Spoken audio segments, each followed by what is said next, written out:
By identifying and prioritizing key habitat connectivity areas for the South Atlantic region, we hope to enable other conservation groups to more effectively protect the critical passageways that link together wildlife populations.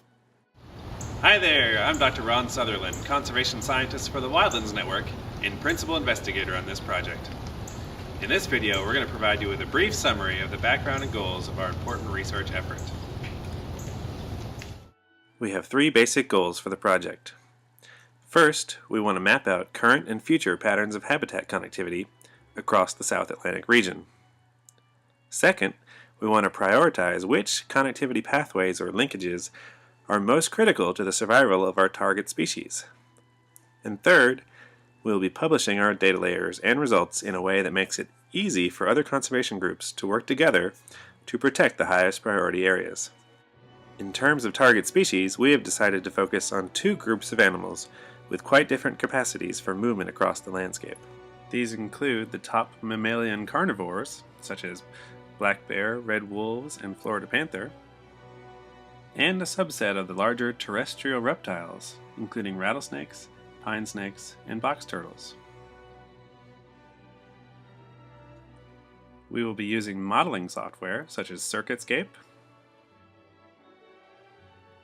and the Connectivity Analysis Toolkit to map out both current and future landscape connectivity patterns for the two target groups of species.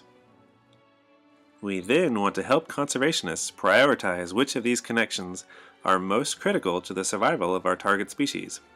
We'll do this by converting the major habitat corridors and existing core nature reserves into an underlying regional framework for a spatially explicit population viability analysis.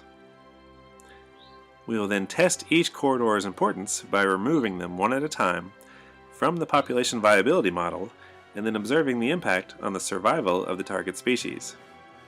By making our results freely available on the internet, we will facilitate a number of different approaches to connecting habitat for biodiversity in the region. Dr. Rob Baldwin, a connectivity expert at Clemson University in South Carolina, is serving as co-investigator on the project, and he and his students will be closely involved in the modeling efforts.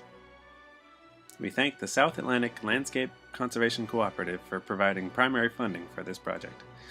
We also greatly appreciate the private donors who have generously supported our work at Wildlands Network in the Southeast. Thanks for watching our video, and please let us know if you would like to be involved in the project or need more information. And check back soon for more updates on this important research.